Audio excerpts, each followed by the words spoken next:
Portable music production devices that can kind of do it all are game-changing. Whether you're trying to make music on your lunch break, while traveling, on the couch, or maybe you just want a change of scenery, portable Grooveboxes can help you get there. I'm Gabe Miller, and I've tried a bunch of them. So today I want to recommend to you my favorites. And stick around to the end because I'll have some runners-up, so if your favorite Groovebox doesn't make the initial list, it might end up there.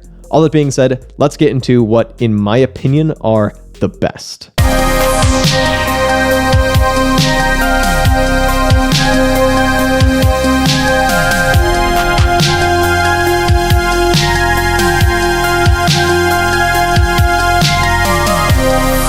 Longtime viewers of the channel saw this one coming a mile away. The Novation Circuit Trax is light but sleek and completely portable with a built-in rechargeable battery and a really user-friendly interface. You can teach it to a teenager in under an hour. I know because I've done it. And if you're an experienced producer, you can get a ton out of it.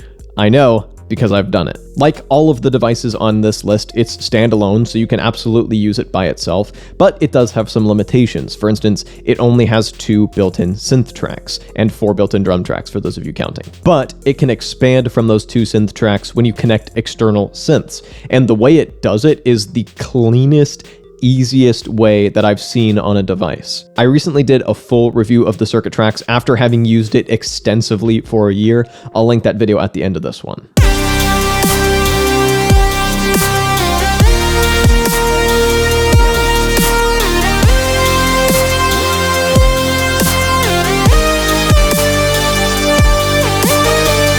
If the Circuit Trax is the extrovert that's more alive when connected to a couple of friends, the Roland MC101 is the introvert that thrives better on its own. And, like an introvert, it's a bit harder to get to know, but once you do, you'll be glad you did. It's got a bit more of a complete synthesis and sampling feature set than the Circuit does, and it's got some other built-in features that punch way above its weight. Hardware-wise, it's got a bit less connectivity and the pads are a lot less satisfying to play, but it's built more compact and a bit more rugged, and it is my absolute go-to travel device. It can also record its 4 individual tracks over USB into your computer, which at least for me, opens up a ton of new possibilities. I also did a video about that, which I'll also link at the end of this video.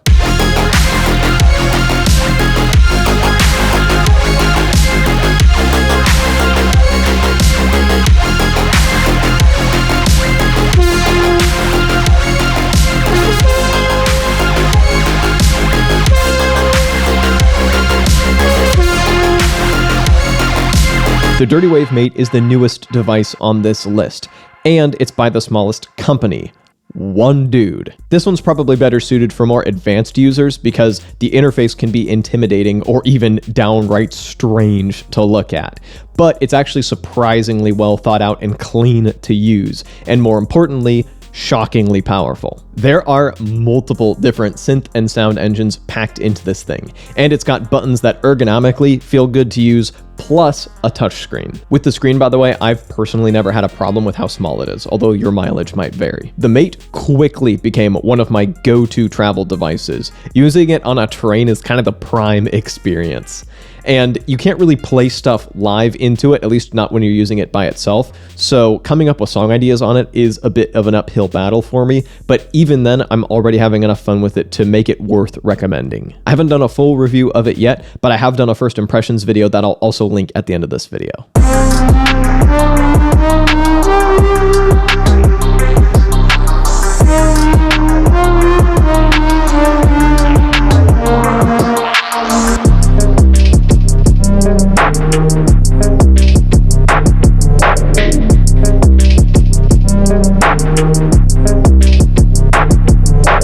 You didn't think I wasn't going to mention the other circuit, did you? If you like the idea of the Ableton-style Novation Circuit workflow, but want the ability to load any sound you want into any of the tracks, the Circuit Rhythm might be a good bet. Now, I think the Circuit Rhythm could have been a huge hit if Novation hadn't shot themselves in the foot by making each track only able to play one sound at a time. So now it's been kind of relegated to being an underground sleeper hit, but it has seemed to grow on the community a bit, and I personally have always really liked it. You can very easily switch between multiple sounds on one track, and like its counterpart, the circuit rhythm interface is super intuitive and smooth and easy to use and well thought out, meaning that I can build up a pretty dense, complex sounding track still pretty easily. If you want to go the more sampling route, including some proper MPC style sample chopping, this is definitely worth a look. Now, for some runners up. First of all, the Korg Electribe 2. I've had mine for quite a while, and it's been around for even longer, and while its polyphony and sound shaping controls and individual track export are great, it's starting to show its age. My screen has developed a nasty flicker on mine, and the sound is what I would describe as digital lo-fi. It's not actually lo-fi, but it sounds dusty. It doesn't sound super clean or polished, and if you lean into that sound and let it be both sterile and dusty, it can actually sound great. But you do have to be willing to work within that, and you can't load your own sounds, at least not on the default firmware, but you can on the sampler version. It's a whole thing. It's worth looking into if you've got some patience and can put up with a slightly older device. I adore my MPC-1. It's pretty much my primary music production platform at this point, but it's pretty big and has to be plugged into a wall, so I'm not counting it as portable. The MPC Live 1 and 2, however, have the exact same firmware, pretty much all the same hardware features, and are portable with built-in internal batteries. However, they're also massive, even heavier than the MPC-1, which I already just wouldn't put into a backpack.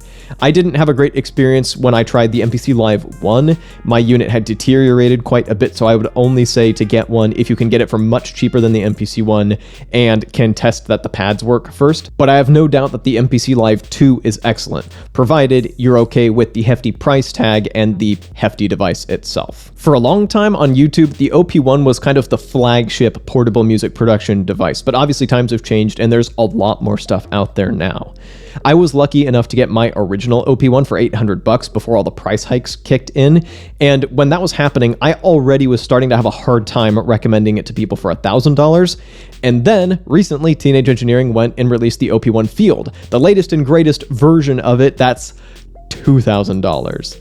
And I'm sure for a select few people, it'll be worth it, like people who find the OP1 workflow is absolutely 100,000% perfect for them, and they find the new features are game-changing and it makes it really worth it. For most people though, I absolutely can't recommend it. I don't think it's very good value for the money, and I think you're better served looking elsewhere. Teenage Engineering does offer a more budget option, the OPZ, although I have heard they have some quality control issues, so your mileage may vary, and for the really cheap stuff, they've got the pocket operators.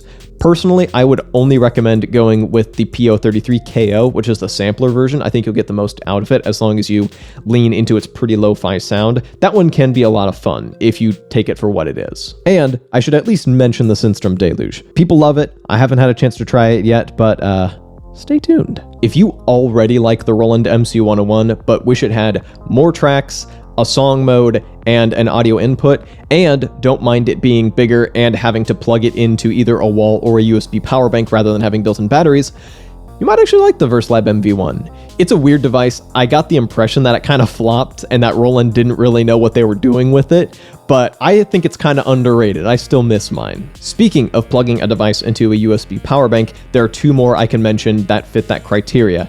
They're also both super niche. The Polyand Tracker, a hardware sampler with a similar interface to the Mate, and you'll probably either love or hate it, and the Electron Model Cycles, which sits somewhere between Groovebox and Drum Machine, as a few of Electron's devices do, and it's FM synthesis based, so its sound is fairly narrow, but it is really good at what it does.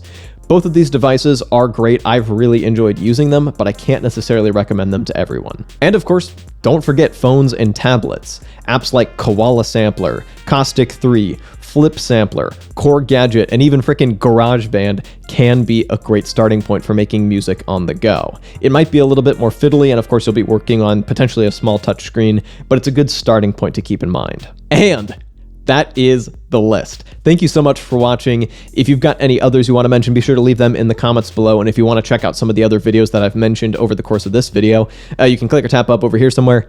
Thank you for watching, and I'll be back with a new video in a little bit.